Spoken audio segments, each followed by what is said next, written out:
Gentlemen, we fucking have arrived at yet a fucking another one.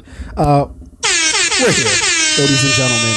We know you've been waiting on it. The fucking press play, Joker. Let's just jump right into the shit. There's no need to play any fucking games. There's no reason to fucking deliberate.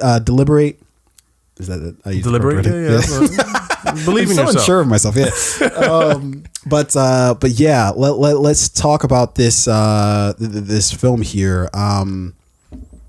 Like, where do we even fucking start? I mean, let's just start with the plot. I was hoping you'd buy me a little more time so I can pull that up. I want to, premise the conversation we're about to have by saying, like, I've really put some thought into like how I felt about this movie over the past day since I've seen it, and one word keeps coming to me, time and time again, and that's realism. And I said that before we started this podcast. Yeah. Everything about this movie could be, and I think a lot of it is real. Yeah. How it dissects, society today and mental health and the dynamics between the people who have and the people who don't have, right? Yeah. Relationships between like family and sickness and how that can destroy a family, right? So again, we'll get into a lot of that, but the word for me that sums this movie up is realism. Dope. So the synopsis of the film: forever alone in a crowd, failed comedian Arthur Fleck seeks connection as he walks the streets of Gotham City. Arthur wears two masks. One, he paints for his day job as a clown, and the guise he projects in a futile attempt to feel like he's part of the world around him. Isolated, bullied, and disregarded by society, Fleck begins a slow descent into madness as he transforms into the criminal mastermind known as the Joker. Woo! That was a good read. Thank you. Yeah, it was very dramatic. Okay, so this film was directed and co-written by Todd Phillips, who's directed a lot of things, the Hangover series, and some other things that I'm currently now forgetting, and also co-written by Scott Silver. Let's just jump into the fucking plot. Let's dissect that how we will. You want to pop it off? So, and I was trying to pull something up here on my phone. I can banter for a few minutes. I can't. Want me to? So the plot of this movie, I might need a second here to put it up on my phone. I had some notes here. Like I said, I took some time to really think about, how I felt about this particular movie. Why the fuck is it not on IMDb? Well, there you go. Got it. Here we go. So Joaquin Phoenix's character Arthur Fleck, and I love where this movie started. It doesn't dive into his past and then fast forward to him as an adult. It starts as he's just a struggling adult living in a society, in a place and time that's not. It's not. These times aren't easy. I think in the conversation he's having with his therapist or his counselor, she says one thing that stood out to me and kind of like painted the picture for the movie is that, times are hard right now. People are having trouble finding work. And then you get, you get the vibe throughout the film that the rich are doing really well and the poor aren't, right? And that carries throughout the film for me. So it follows this struggling guy, Arthur Fleck, who's, maybe dealing with some mental health issues. He is dealing with some health issues. He's struggling identifying who he is. He's a grown man who's taking care of his mother who's mentally ill while he's mentally ill. He's not getting the type of support that he needs from the government, from these social services that are supposed to be there to help him. And slowly but surely, someone in that position is going to descend into madness, right? They're going to be forced in, and it follows that journey down and up, right? He goes down into this dark place where he somewhat redefines himself.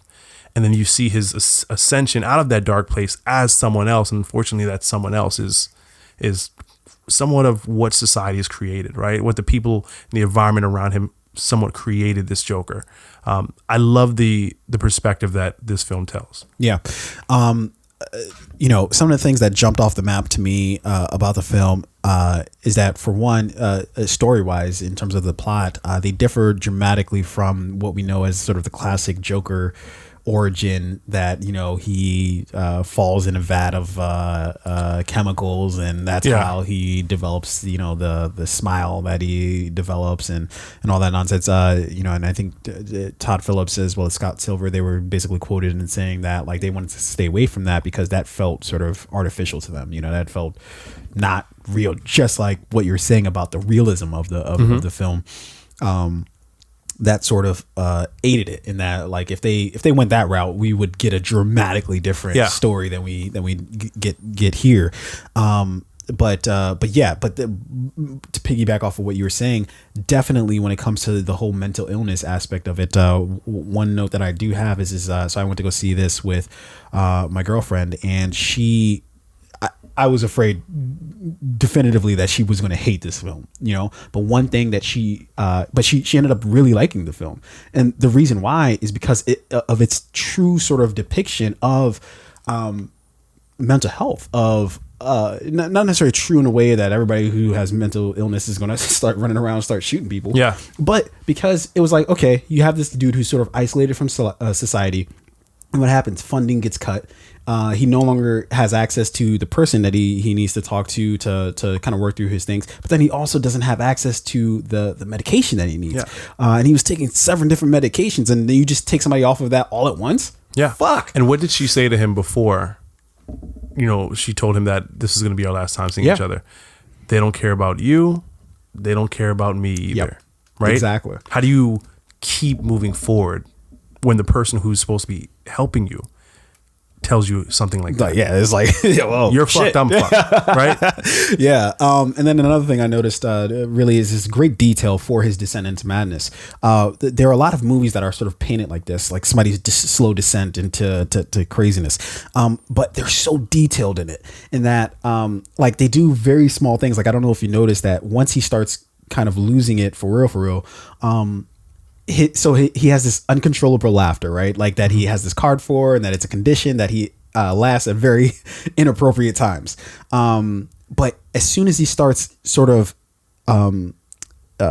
allowing himself to just fall completely apart and descend into that madness, his laughter then changes from being at inappropriate times to being at the times where they are appropriate. So it's like, it's almost like this psychological thing of, oh, now he's found himself. Yeah. Like, and it was very sort of,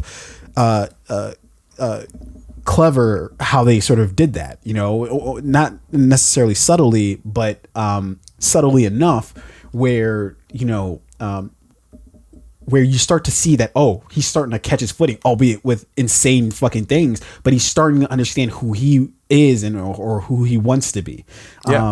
And he even says it to Glenn Fletcher and Lai Gill, who play Randall and Gary, the 2 other clowns that work with him. Yeah.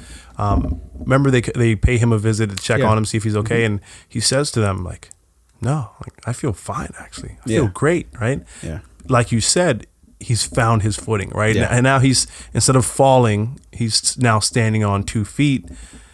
But unfortunately, the reality of that situation is like where he's standing is not actually in a good place. Yeah. But the feeling that, hey, I found myself, right? That can be refreshing at times, even if where you found yourself is in a dark place. Well, it's a scary thought it's a scary thought because that's real. All the people that, I think, or not, maybe not all the people. I mean, that's like painting too broad of a stroke, but a lot of the people I think who kind of descend into madness like this, that's sort of what their thought pattern is. It's not like, I know I'm crazy, but I'm still going to do all these things. It's like you think you found it, like whatever it is that you think you found your sanity, when it's really, but to the rest of us, it's insanity. You know, but you feel like you found the sanity. Another thing I sort of notice is this sort of constant theme that we're all, even the villains of us, we're all the heroes of our own stories. So all the people who say that this is glorifying the joke, violence and this craziness, I think they might be sort of reading into it. And although I'll talk about it a little later, in some parts of it, I think they do sort of glorify his sort of violent streak and all that. But I think that what those people are sort of missing is that, of course, it's sort of glorified because you can't make a movie like this without painting it from the picture. Like you're doing it from his perspective, and if you're doing it from his perspective, he's the hero of his story. Yeah. You know, he's not going to be like, I know I'm a shitbag and that's all there is to it. It's like, no, like he thinks he's doing something not necessarily even good, but he thinks he's being better for what he's doing. Like when he killed the 3 Wall Street guys on the train, right? Yeah. Again, it looked from like his they were perspective, about to like rape the young lady, Yeah. or at least. But again, from his eyes, from his perspective, he's the hero in that moment. Why? Because these guys, they were bad people. They deserved what they got. They had it coming. They were either going to rape this young woman and then they attacked him.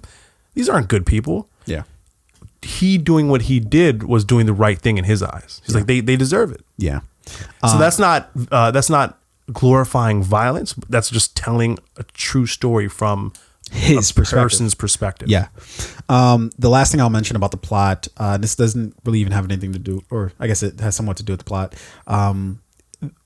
One of the greatest scenes I think I've ever seen in any movie, hands down, was the scene towards the end, the interview with Murray. With De Niro's character. I have never seen something like that, and it reminds me, and it was kind of lifted from the comic books in that there is I think The Dark Knight Returns, there's a scene where the Joker gets out of like a mental institution and his therapist is there, and they're, you know, again, it's just the same setup where he's being interviewed on national TV and he just kills everybody. Yeah.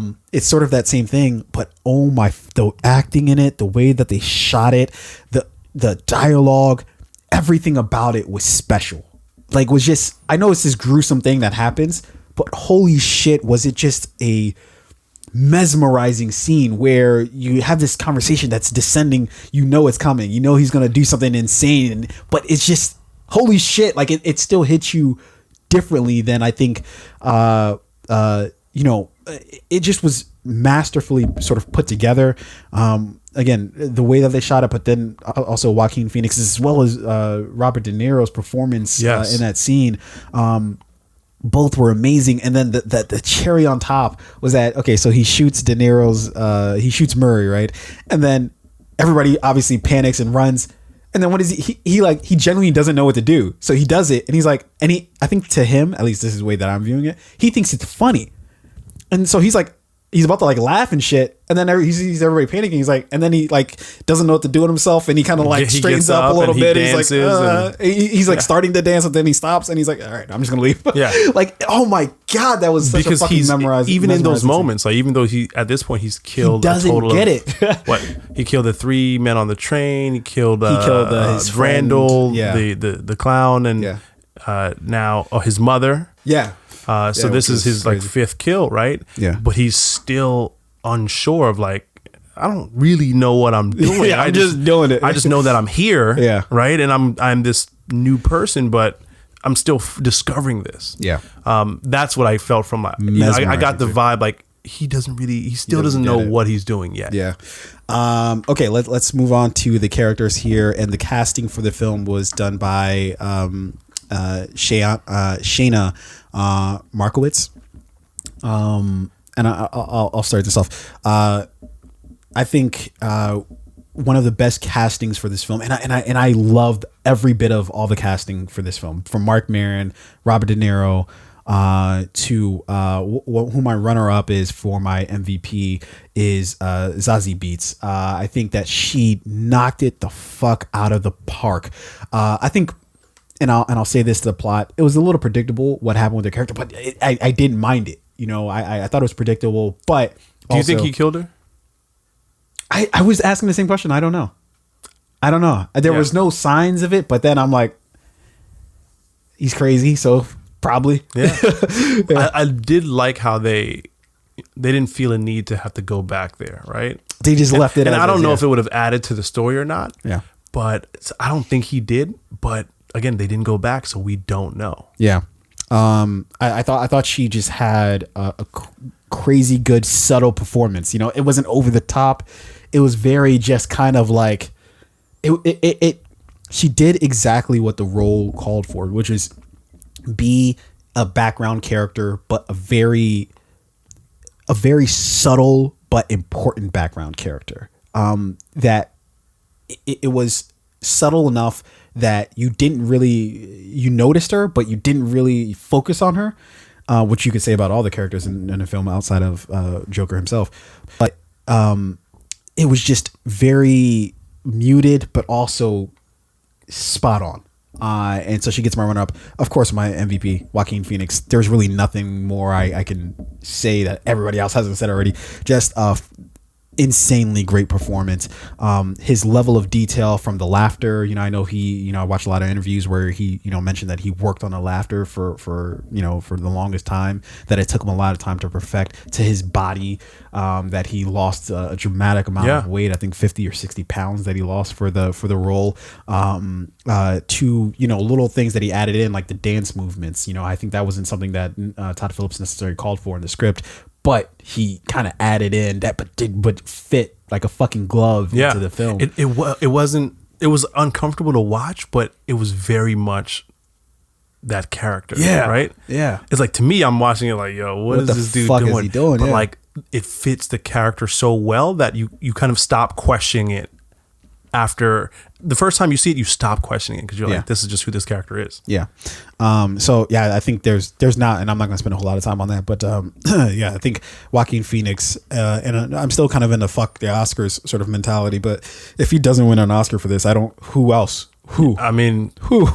Unless you just give it to fucking Brad Pitt or DiCaprio. I mean, look, Brad Pitt had a great role, but there's no way you're going to convince me that Brad Pitt and Ad Astra outperformed fucking Joaquin Phoenix in this film. So of course I'm going to follow suit here. Joaquin Phoenix is clearly the MVP of this film, and I've always liked Joaquin Phoenix. We talked about Signs recently, in a film that you didn't really like, but I think Joaquin. I didn't like the rewatch, but I like. I think he did very well in that film. Gladiator. There was what is it? We Own the Night. Was he in it? I don't know. I didn't watch that. Yeah, it was We Own the Night. Then it was like We Were Never Really Here. Like, he's done a lot of movies that I've really enjoyed. This particular one, I think this is his masterpiece. I think it has to be, his greatest body of work. Her was a great film, but I think this is clearly it. So he gets the MVP, like you said. You can tell that there was a dedication and a commitment to this role. On the interview with Zach Galifianakis and Keanu Reeves on Between Two Ferns, Zach Galifianakis. Galifianakis. When you say it slow, it's difficult. You have to say it fast. Yeah. Galifianakis. Yeah. See how easy that was? When you say it slow, it fucks you up. He asked Keanu Reeves, he was like, so when you take a role, like, do you study? Do you do any studying for the characters? And Keanu Reeves like, yeah, of course. And then Zach Galifianakis goes, it doesn't seem like it, right? I'm not sure if you've seen that interview. No, but I haven't seen. I want to watch it Between the Two Ferns. I haven't seen it yet. I think Keanu Reeves genuinely wanted to kill Zach Galifianakis. He was like, to a point where in the interview he was like, when Zach Galifianakis says, it doesn't seem like you do any like studying or preparation for your roles, and then Keanu Reeves is like, well, I'm acting like I want to be here. How am I doing? Right. So, but that just kind of takes me back to the fact that you can tell that, much like Heath Ledger did in his Joker performance, that Joaquin wanted to make sure that if he's going to take this role on, he does the job well. He creates his own Joker. He studied, having lost the weight, making sure his body could sell this character, right? Because if he was big and buff, it wouldn't do it. If he was, fat and sloppy, wouldn't do it. If he was, more like chauvinistic and charismatic and charming, like we saw with, who's the guy? Dallas Buyers Club. Oh, Jared Leto. Jared Leto's Joker. It wouldn't have really this particular character justice. I was thinking about that a little bit, and I was like, they're just two different spheres in terms of like Suicide Squad, the travesty that was that movie. They didn't really give Jared Leto that much to work with in terms of allowing him to do some very interesting things. They just kind of presented this wacky, crazy Joker. You're the crazy mad Joker, right? That's probably what the character. This was like an actual character study of like, okay, well, how does somebody become that sort of homicidal maniac? And I think you get that in the opening minutes of the movie, you know, the laugh, right, and how long the laugh goes, and on. how uncomfortable it is To the point, very yes, uncomfortable. I was like, you know, damn, like this is going on longer than to the point where like you could see like it hurts him. He keeps like holding on to the this, cough like, and the scratch, and you could tell it's not something he enjoys either, right? It's just a part of who he is. So anyway, Joaquin Phoenix gets the MVP here. One of the other MVPs, which for me really shed light onto like who Arthur Fleck was. I mean, of course, Zazie Beetz did a phenomenal job.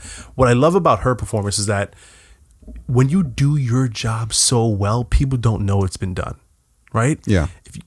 If you take your car to the shop, right, and you get something fixed by a mechanic, it's as if the problem was never there to begin with, right? Yeah. It just goes away. Problem is fixed. You drive down the street, you're like, oh, it's fixed. You never think about it again because it was done right. Right? That's what she did. She showed up to work. She did a phenomenal job.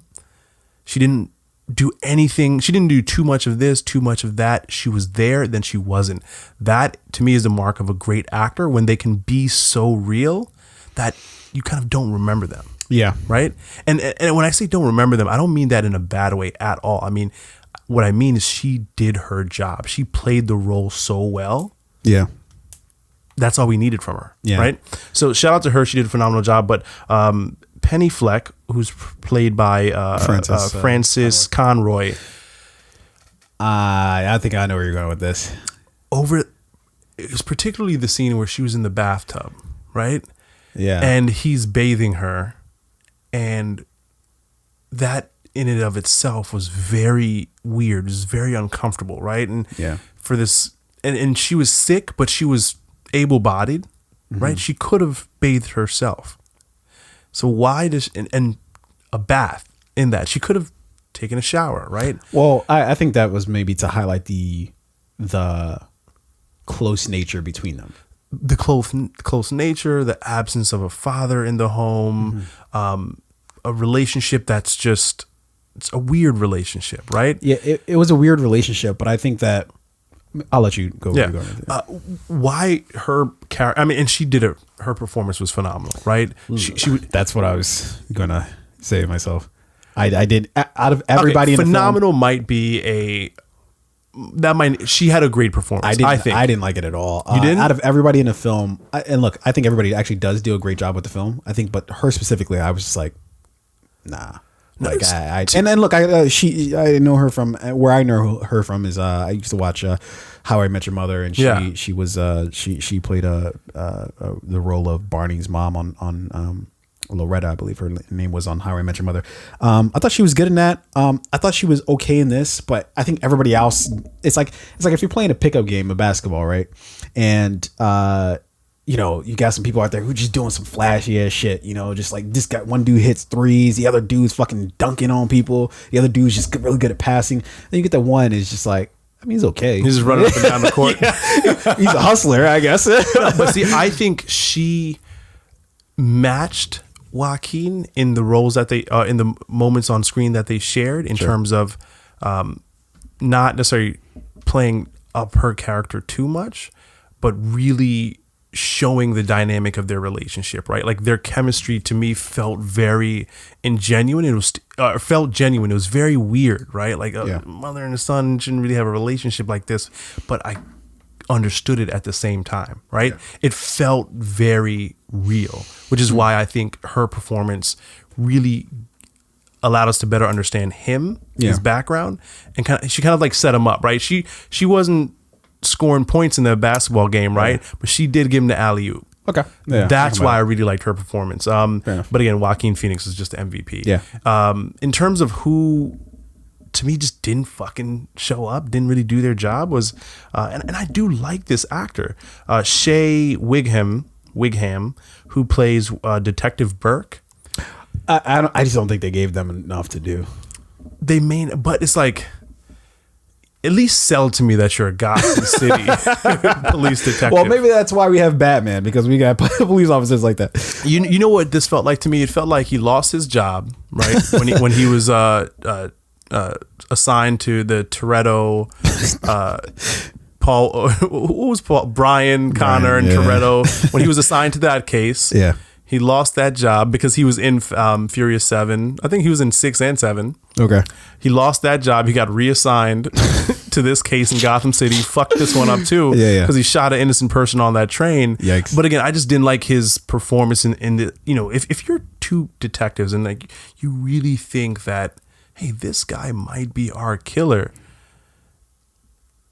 sell it a little bit more. I didn't get anything from them. Like it seemed like the police had no fucking idea. But that one, I distinctly don't blame that on them so much as I feel like it's more of a direction sort of thing. I think that maybe they kind of had that as a true. Everything else is kind of an afterthought in the film in terms of every other character, but I think they distinctly dropped the ball. I think directing wise on that, I think they could have asked. I mean, and that could very well be true. It's like, but like. Are you the just dumb cops? Are you the dirty Gotham City cops? Yeah. Like, because if you watch the Batman, whether you look the comic books, whether you like the TV shows, movies, the police officers in Gotham City play a very significant role in, a lot of the characters with the Batman, with the Joker, and these cops kind of did. Like they didn't really have a purpose in the film. No. I got a little. They clocked in, they clocked out. Yeah. That was it. I got a little quote later dealing with them, but let's jump into the cinematography. Cinematography was done by Lawrence Shear. One of the things that I appreciated so much about the film were, and I'd have to see it again in order to really speak to the editing of the film, but in terms of the cinematography, strictly speaking, the longer takes, I thoroughly thought were very great stylistic choices that I think, and again, I'd have to see the film again in order to, and I think cinematography is always the thing where I need to watch the film again in order to develop a better sort of coherent, so I can not necessarily pay attention to the plot because I already know the plot by then, but I can start paying attention to those little details as far as the cinematography. But one of the things that did jump off the page immediately at me were the longer takes. Like the one specifically that I'm remembering was when he was following Zazie Beetz' character, and I forget her name in the film, but when he's following her, and it's just this like one steady take. This one where they just plop the camera down, and you just see him as he's following her, and then he kind of turns around, puts his hoodie up, and he's just like, and he just doesn't know what the fuck to do. All of that is just one take, one take, but it's just one steady shot. And I think I appreciate that, and especially in a film like this, that it's a slow burn at times. I think that in order to have that effect, you need shots like that where it's just the camera's just stagnant. You're not trying to do some Jason Bourne, let's just cut the shit up and have 8,000 different cuts within the span of like a minute. And I thought that was very necessary, and it makes you uncomfortable at times. Like, so for instance, when he's like laughing, instead of like us doing like a real quick cut, it's like it just stays on him, and you're just like, I feel deeply uncomfortable with what's going on right now. And I think that lends to it, and I think that the way they shot the film was perfect for what they needed out of it to convey the message that they wanted to. Cinematography, huge win for me in this film. Like, there are 3 moments that really stand out for me. His walks home. I remember the first. Well, after he goes picks up his final prescriptions, his walk home, so New York, beautiful city, right? There's some parts of New York that are very kind of like run down, just not nice places, and they managed to capture the environment really, really well. They didn't paint it up too much as Gotham City. Like, you knew they were in New York. And you can see how much like the way this guy's living environment may have played a role on his in his like descent into madness, right? But the cinematography captured the city really well, right? Both daytime and nighttime. The subway scene, right? Like capturing that environment. If I can cut in real quick, do you know what movie that I kind of liken it to that really, to me, was one of the films that I watched where like, oh my God, this captures New York, is ironically, not ironically, but weirdly enough, Coming to America. I remember watching Coming to America as a kid thinking, holy shit, this is like grimy as fuck. Like, but that's what New York is. Like, it's not like this, like sometimes it's like this super glamorous thing, but also sometimes it's just Central Park and Manhattan, beautiful all the time. Sometimes you get down in the boroughs and it's grimy. Yonkers and Queens. Especially in that era, Brooklyn. like I think this was like early 80s that this is supposed to be the time period of. Grimy. Yeah, I think it captured This is early Brooklyn, not gentrified juice Starbucks bar on every corner. This is dirty. Yeah. And the cinematography captured that really well. Yeah. And Gotham City is a character in and of itself in the Batman story. And I think they made the city and the environment a character as well. Absolutely. In this particular movie. Yeah. Lastly, after he commits those first 3 murders on the train, the run. Oh, I absolutely. I thought it was perfect. It was long. It was intense. What's disturbing about it is I don't even know if that's how he runs, but I don't know if he tried to do that on purpose or not, but it fucking was like, this is how a clown or somebody who's like a fucking failed clown would run. Yeah. I don't know how. Maybe it's because of the big clown feet. I don't know, but it was fucking spot on. The run was like an intensity and a uncomfortableness to it, right? Yeah. And then when he runs into like the bathroom stall at the basketball court, and then the dance scene, right? And like how you can tell that it was very intimate, right? You can tell that there was somebody with a handheld camera, really like almost up against him as they're filming this particular scene. It was uncomfortable, it was intimate, it was eerie, there was like a kind of intensity to it as well. I thought that was probably one of my favorite scenes in the movie. Like I remember watching that scene, and like there were some scenes where they were so close to his face, and you're really capturing both like the look in his eyes and the I don't even know what you'd call that, the facial expression, because it's like he just committed 3 murders, but he's like, he loved it. He enjoyed it. Right? Yeah, he was happy. And it wasn't like they zoomed in. Like, no, the camera was like right there on his face. And that was one of my favorite scenes in the movie. Yeah, and that actually leads into our last aspect of it here, which is the soundtrack, which the music was done by Hildur Guðnadóttir. And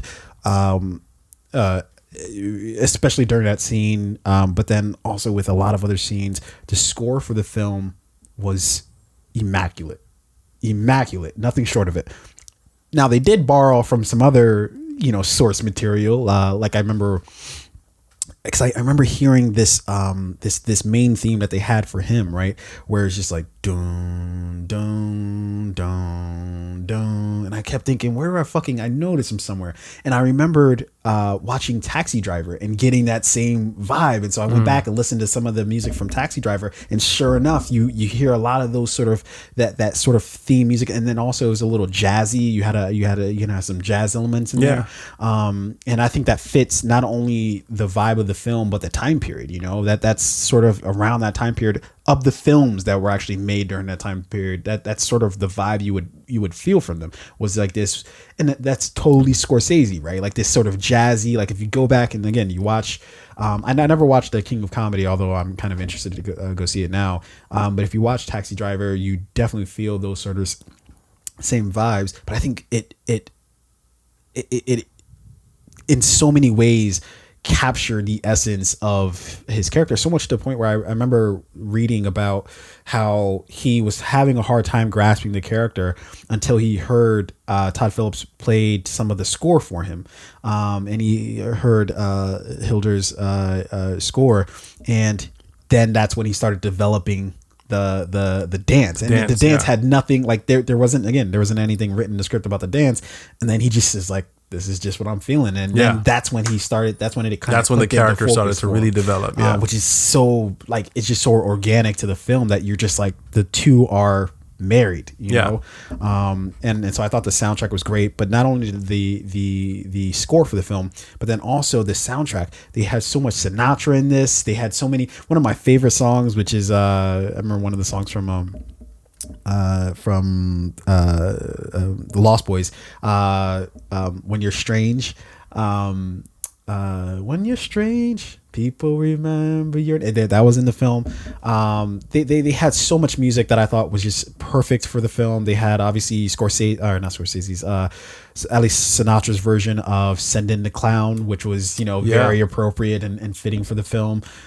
Their choices really were perfect as far as the music and the score were concerned. I thought that was it entrenched you in the film, and it made you feel something, you know, which I think is the point of the soundtrack. Yeah, we've done many press play movie reviews where we talk about how like the absence of sound really lend a hand to the film, right? In this particular movie, it's the very present music is what sets the tone, right? Whether it's like an old school, or whether it's Sinatra, or it's like a 50s swing band, right?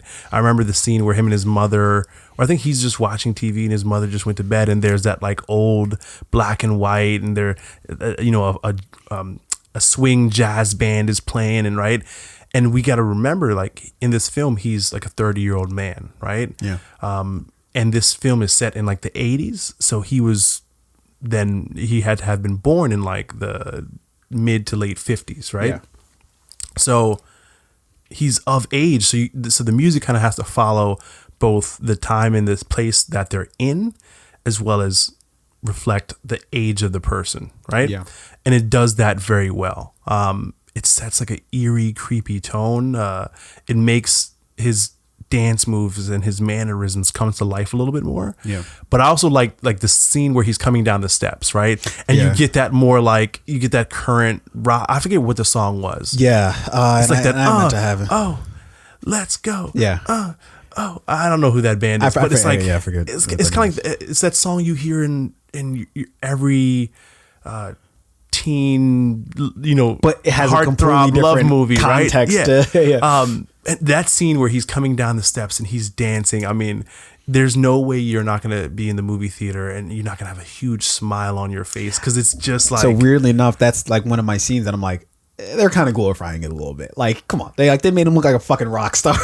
Like after he's got the fresh paint on his face, he's got the nice suit on, he's dancing, And it's like the movie is so dark, and sometimes it's like a slow burn, and then there's a moment like that's just like fun, right? Yeah. At the end of the day, the Joker. But it's right after he stabs somebody in the neck, which is why I'm saying right? it's like glorifying. glorifying. What a change, right? But like, the Joker is a fun character in the Batman, universe, right? He is one of the more loved characters because he's wacky and crazy, and I think that scene was very much the Joker scene. So again, I love what they did with the music. There are times when it was eerie and it's creepy and it made you feel uncomfortable. Then there are times like this when it's fun and exciting. It brings the character to life and adds a different dynamic. So the score.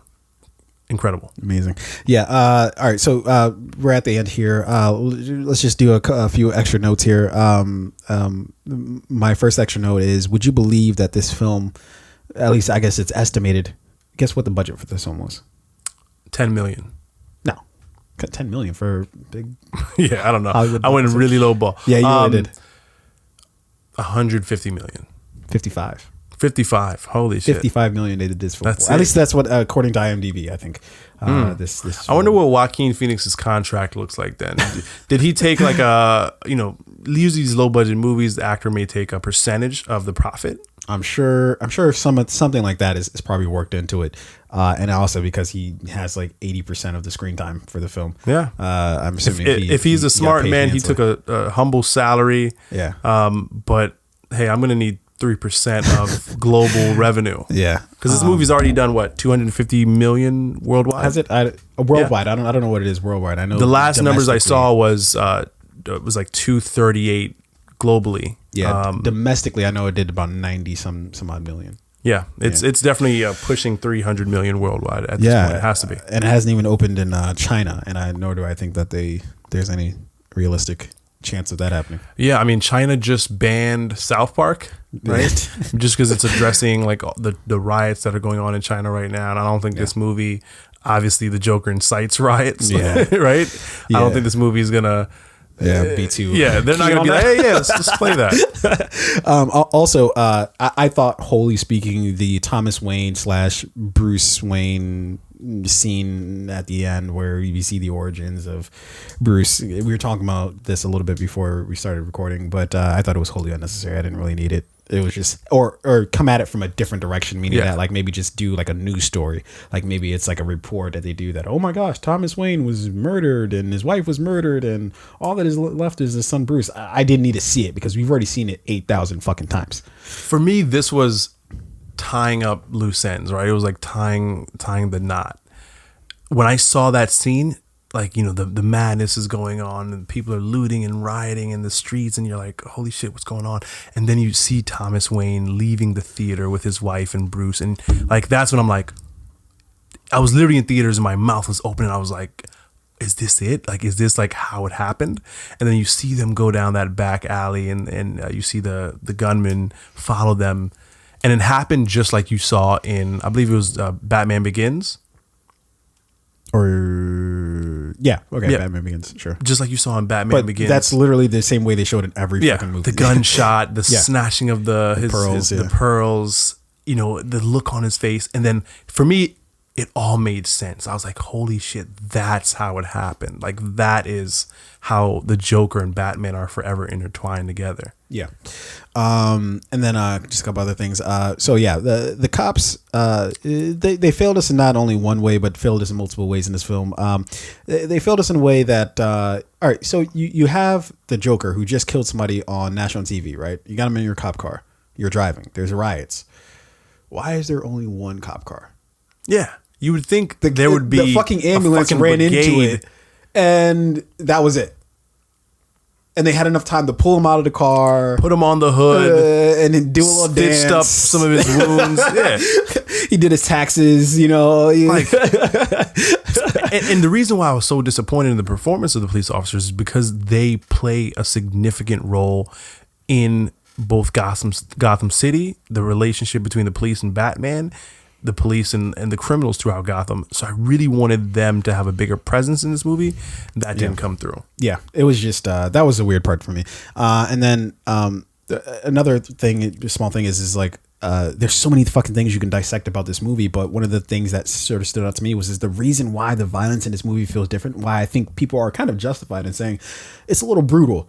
The reason why isn't, and people have been comparing to other movies, that it's insane that you would say this movie's violent compared to other movies. No, there's a reason why you think it's, why there are people who think it's more violent. It's because it's so visceral. Meaning that, like, in other movies, like if you look to like a John Wick 3, or of course there's more fucking violence in like a John Wick, right, the movie, than this. But the reason why is because we clearly know that's unrealistic. Yeah. This completely fucking realistic, where he's on a fucking train and he just starts shooting people, and it's just like, I don't know what the fuck I'm doing, you know, I'm just doing shit.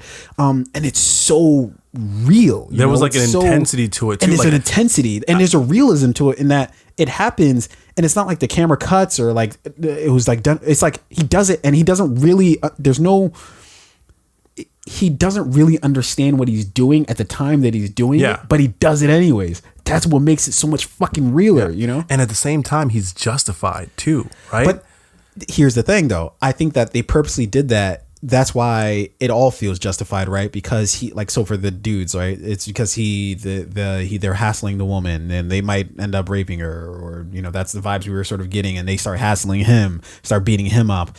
And then you have his reasons start to become more obscene. Like his mother lied to him his entire life and she was crazy. Murray embarrassed him on national TV multiple times. Yeah, you know? Randall set him up, gave him the gun. The only murder that I think didn't really make any sense, or that was sort of like the nod to like, oh no, he's definitely crazy, that wasn't justified, was potentially the death at the end of his therapist, right? Like it's sort of highlighted that perhaps he killed his therapist with, you know, him having with her the last scene, but then you see him walking away and he's got, you know, he's leaving the red prints on the ground. So it's like highly implied that he either did something to her or killed her, which is like, why the fuck did he do that? You know, that's the only one that clearly isn't. And by that time it's like, no, he's full on Joker by that point in time.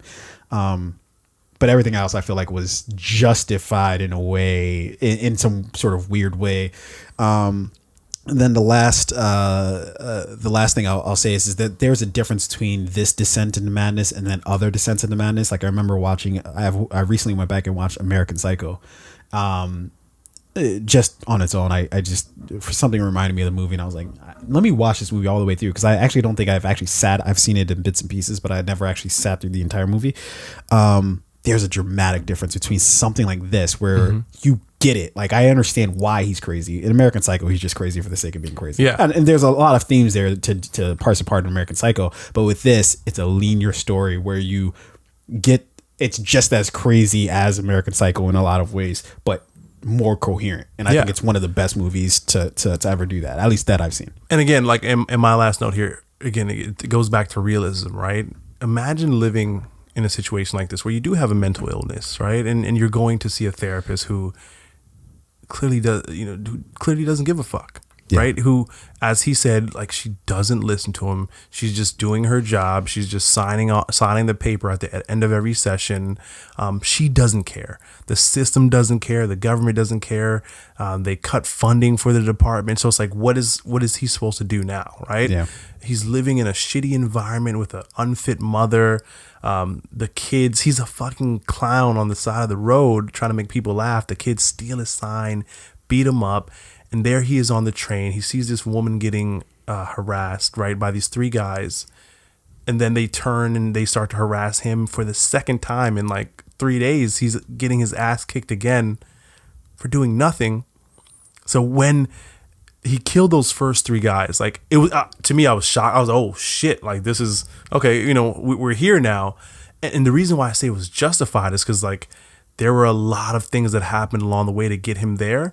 And for a lot of people, in real life, things slowly but surely push you to the edge, right? And all you needed was one moment where somebody helped you. One moment where somebody was like kind to you, was nice to you, held the door for you, picked you up when you fell. Well, I think that's why he comes up with the Zazie Beetz character, like why he sort of looks to her and kind of creates her. That and if you notice, she let him know that everything that he was doing was okay. And I think that that's an important part of it is that you never really want to feel alone. No matter what anybody says or does, they don't really want to feel alone. Yeah. So you always need somebody to like kind of co-sign with you, which is why you see a lot of these people who are online who form these like, in these, whether it's 4chan or 8chan now. Yeah. Why they seek other people out who are like-minded, And then the very last thing that I'll say is, fuck, now I forget the last thing I was going to say. So I guess I won't say it. But anyways, fucking fantastic fucking movie. This movie, Joker. What I propose is that at the end of the year versus us waiting for the Oscars, I think we should just go ahead and dress up and do our own fucking award show and hand out all sorts of crazy awards. That's a Joker great might idea. pick up an award. It might.